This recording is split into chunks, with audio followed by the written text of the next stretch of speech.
Oh, no, that's fine. Out there I do. We're doing a video on a 2012 Grand Cherokee. Guy had a problem, misfire, brought it to a friend of a friend. He took it to a place. Of course, they shot the parts cannon, did plugs and coils, which did not fix his misfire. And he still has a misfire on number 6. And earlier I ran it with my other scan tool last week, and it showed number 2 also. So we're gonna definitely get a good reading with a pulse sensor on good cylinder number 1.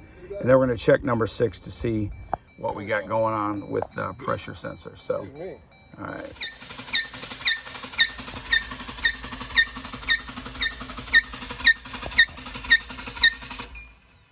Okay.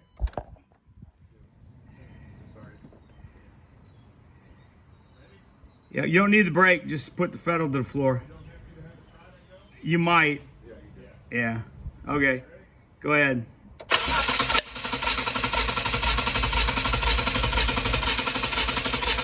Okay. Okay. Oh yeah, it's gotta shut off. Never mind. What is that noise? Okay. So I don't know if you see for the glare, but we got, this is a good cylinder. Ollie, we finally got it working right. Novice here. And you get your first peak is always going to be a little higher, and the rest of them are all, thank you, Dan, all right about 150. So yeah, they're usually around 130 to 150. So this cylinder has good compression. They're all, I could run a ruler across the top, and it's pretty much straight all the way across the top. So that's our good cylinder. That's what we needed. Now we're going to pull the intake off and do the other side. Go ahead. It is recording now. So number 6, couldn't get anything out of that.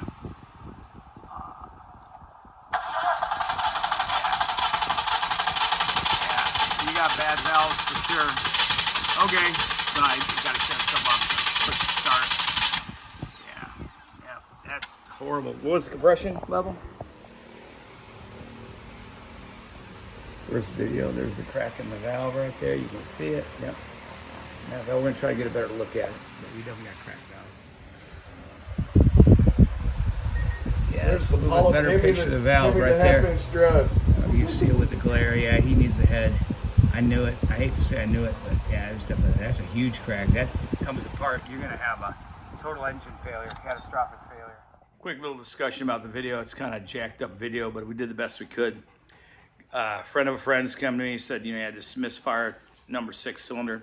So I said, no problem. You know, I can look at it and see what it is. I automatically assumed, because he had plugs and coils replaced, that was gonna be the number 2 cylinder head, because there's a lot of problem with those valves going out. Chrysler and take responsibility for it, but apparently the valve seats don't get enough coolant, and they overheat eventually in time, and then you know, you got to get a new head on it. You can't just do the valves because they're overheating. I guess coolant passages aren't cleaned out when they were sand cast or something like that. But anyway, the video shows when in there had 2 valves that were cracked, one really bad, one had another crack. And I told him, you know, you shouldn't really even drive it the way it is right now, because you could, you know, grenade your motor if that valve comes apart, which is possibly going to happen.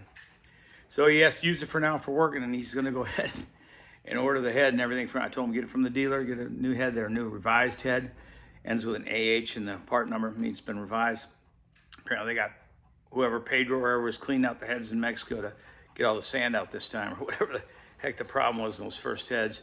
So he's gonna get the heads, he's gonna get the head gasket, all that from the dealer, some new bolts, head bolts, and I'm gonna go ahead and do it for him. So that's the video. It really didn't show you much, but it's just another one of those 3.6s with those, you know, number 2 cylinder, bank 2 cylinder head, just, you know, junk. Anyway, that's my video.